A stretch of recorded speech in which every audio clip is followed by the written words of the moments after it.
Hi అందరికీ నమస్తే. ఈరోజు నేను గుంటూరు ఫేమస్ గుంటూరు స్టైల్లో వంకాయ బజ్జీ చేసి చూపిస్తానండి.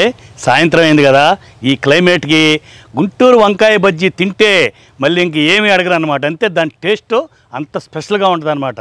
ఎవరైనా సరే ఎక్కడి నుంచి వచ్చినా సరే గుంటూరు కనుక వస్తే గుంటూరు వంకాయ బజ్జీ తినాలని అంటారు. ఇది మాత్రం పక్కా. దానికి ఆ వంకాయల్ని చక్క చీలికలు చేసి నూనెలో కాల్చి దానికి మసాలా పెట్టి అబ్బా ఇవన్నీ చేస్తుంటే నేను చెప్తే మీకు ఇప్పుడే నోరూరిపోద్దండి. దానికి ఏమేమి మసాలా వేసి దాని లోపల పెట్టి చక్కగా శనగపిండిలో ముంచి నూనెలో కాల్చి తింటుంటే ఉంటుందండి.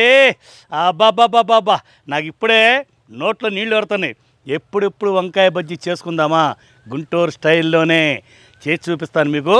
సింపుల్గా మీరు ఇంట్లో కూడా చేసుకుంటే మళ్ళీ ఇదే తినాలంటారనమాట. కొంచెం స్పైసీగా ఉంటుంది. స్పైసీ అక్కర్లేదనుకుంటే కొంచెం కారం తక్కువ వేసుకుంటే బ్రహ్మాండంగా ఉంటుంది అనమాట. అది ఇంకా ఆలస్యం ఎందుకు, మన గుంటూరు వంకాయ బజ్జీ ఎలా చేయాలో మీకు చేసి చూపిస్తాను. వెళ్దాం పదండి. ఇంకా నేను అరకిలో శనగపిండి తీసుకున్నానండి. ముందుగా ఈ శనగపిండిని కలుపుకొని పక్కన పెట్టుకుందాం. ఓకే, ఇందులో రుచికి సరిపడా ఉప్పు వేసుకుందామండి. చిటికెడు సోడా పొడి, 2 చెంచాలు బియ్యం పిండి కూడా వేసుకొని కలిపేసుకుందాం. ఈ పిండిని ముందుగానే ఉండలు లేకుండా చేత్తో ఒకసారి బాగా కలుపుకుందామండి. ఆ తర్వాత మనం సరిపడా నీళ్లు పోసుకొని కలిపి పక్కన పెట్టుకుందాం. ఈ శనగపిండి కలిపేటప్పుడు నీళ్లు ఒక్కసారి పోయకుండా కొంచెం కొంచెం పోసుకుంటా, మరీ లూజ్గా కాకుండా మరీ గట్టిగా కాకుండా, ఇదిగో నేను కలుపుతాను చూసారా, ఇదే విధంగా శనగపిండి కలుపుకోవాలండి. ఇలా కలుపుకుంటే కలపటంలో కూడా తేడా ఉందండి. బాగా కలపాలన్నమాట. కలిపేటప్పుడే బాగా మనం మాలిష్ చేసినట్టుగా బాగా కలుపుకుంటే చాలా స్మూత్గా బజ్జీ కూడా స్పాంజీ లెక్క వస్తుంది. పైన కూడా చాలా నున్నగా ఉంటుంది అన్నమాట. బజ్జీ చూస్తేనే తినాలనిపించాలి. ఓకే, శనగపిండి నానే లోపల మనం వంకాయ లోపల పెట్టడానికి మసాలా ముద్ద తయారు చేసుకుందాం. ముందుగా ఒక ఉల్లిపాయ వేసుకుందామండి. తర్వాత తెల్ల నువ్వులు 4 చెంచాలు, 2 చెంచాల కారం, 1 చెంచా జీలకర్ర, రుచికి సరిపడా ఉప్పు, కొంచెం చింతపండు, ఇవన్నీ వేసుకుని బాగా ముద్ద లెక్క తయారు చేసి పెట్టుకోవాలి.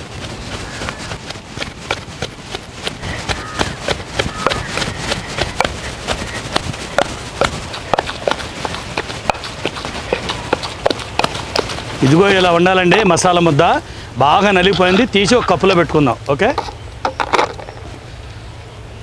ఇప్పుడు ఒక కప్పులో 1 చెంచా కారం వేసుకుని 4-5 నిమ్మకాయలు అందులో పిండుకోవాలండి.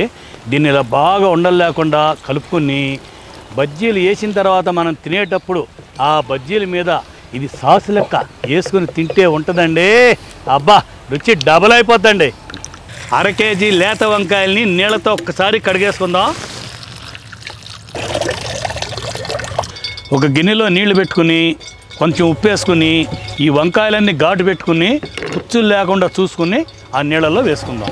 ఇప్పుడు వంకాయల్ని నూనెలో వేసుకుని ఒక 50% వేయించుకుని పక్కన పెట్టుకుందాం. బాగా గుర్తుంచుకోండి, ఈ వంకాయలు నూనెలో 50% వరకే వేయించుకుని తీసి పక్కన పెట్టుకోవాలి.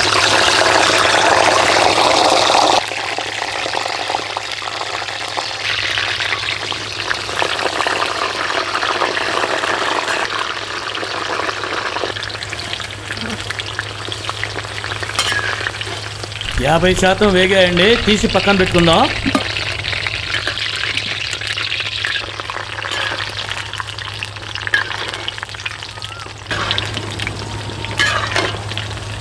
అన్నీ వేగిపోయాయండి, తీసి పక్కన పెట్టుకుని మనం నూరు పెట్టుకున్న మసాలా ముద్దని వంకాయల్లో స్టఫ్ చేసుకుందాం. మొత్తం 30 వంకాయలు తీసుకున్నాను కదండి.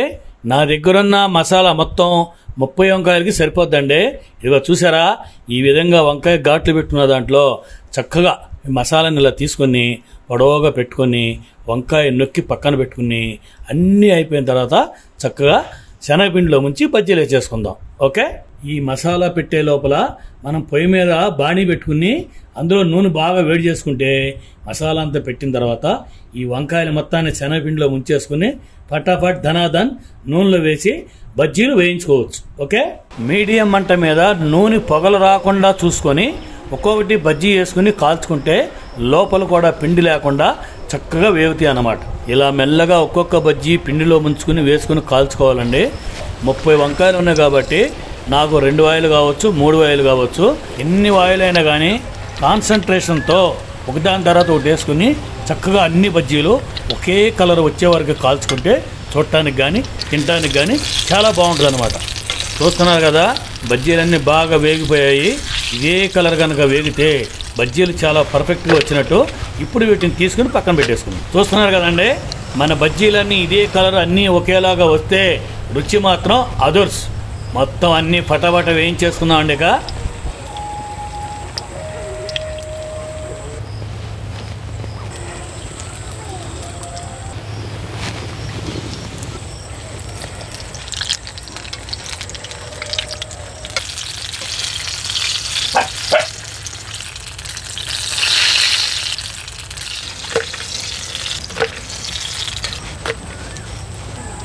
బజ్జీలు వేసుకోవడం మొత్తం అయిపోయిందండి. చూస్తున్నారు కదా, నేను చెప్పిన కొలతలతో కనుక మీరు ఇలాగే చేసుకుంటే అందంగా నైస్గా మంచి టేస్టీగా ఉండే వంకాయ బజ్జీ తయారవుద్ది అనమాట. వీటిని చూస్తుంటే నేను ఉండలేకపోతున్నానండి, ఒక పట్టు పట్టేయాల్సిందే. ఉల్లిపాయలు సన్నగా కోసుకునే లోపల గుంటూరులో వంకాయ బజ్జీ ఏ సెంటర్లో బాగుంటుందో మీరు కామెంట్ సెక్షన్లో పెట్టండి.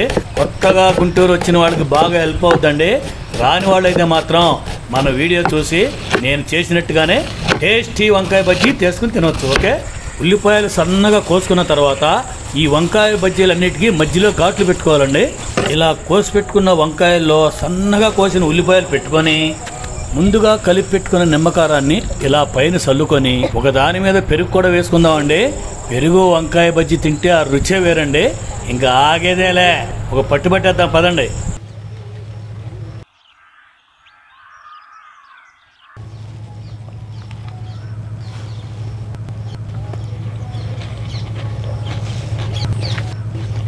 అబ్బా, గుంటూరు వంకాయ బజ్జీ మజాకా అండి, సూపర్ టేస్ట్. అబ్బా,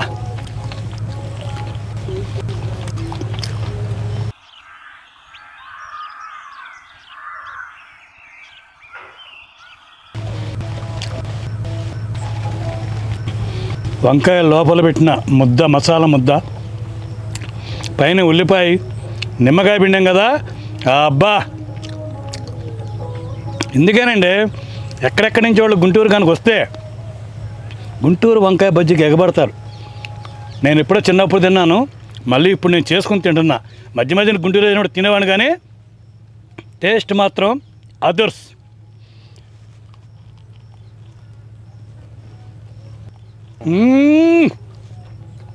అబాబాబాబాబా, సూపర్. ఈ బజ్జీలు కొంచెం స్పైసీగా ఉంటాయండి. స్పైసీ లేకుండా బజ్జీ తింటే అదేం బజ్జీ అండి, అది తినలేమండి. స్పైసీ ఉండాల్సిందే. ఈ పైన మనం కారం నిమ్మరసం కలిపేసాం కదండి, అందుకని ఆ స్పైసీ అయినా నిమ్మరసం కలిపాం కాబట్టి టేస్ట్ వేరే లెవెల్.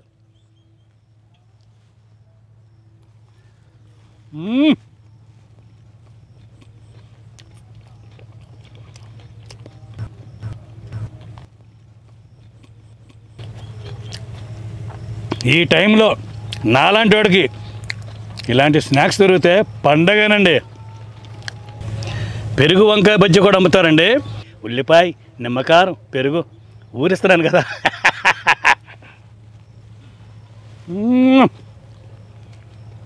అబ్బాబాబా, సూపర్ అండి. ఇక నాకు రాత్రికి అన్నం తినే పనే లేదండి. ఫుల్ 4 బజ్జీలతో కడుపు నిండిపోయింది.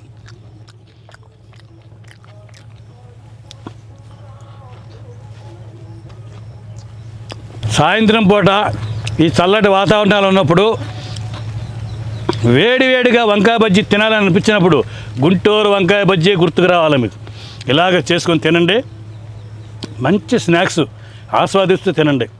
ఇది చాలా మంచి టేస్ట్ అనమాట. సింపుల్గా చేసి చూసారా, ఇలా చేసుకుని తింటే ఎంతో రుచిగా ఉంటుంది అనమాట. ఓకే, మంచి వంటకంతో నెక్స్ట్ వీడియోలో కలుద్దాం. Okay, bye.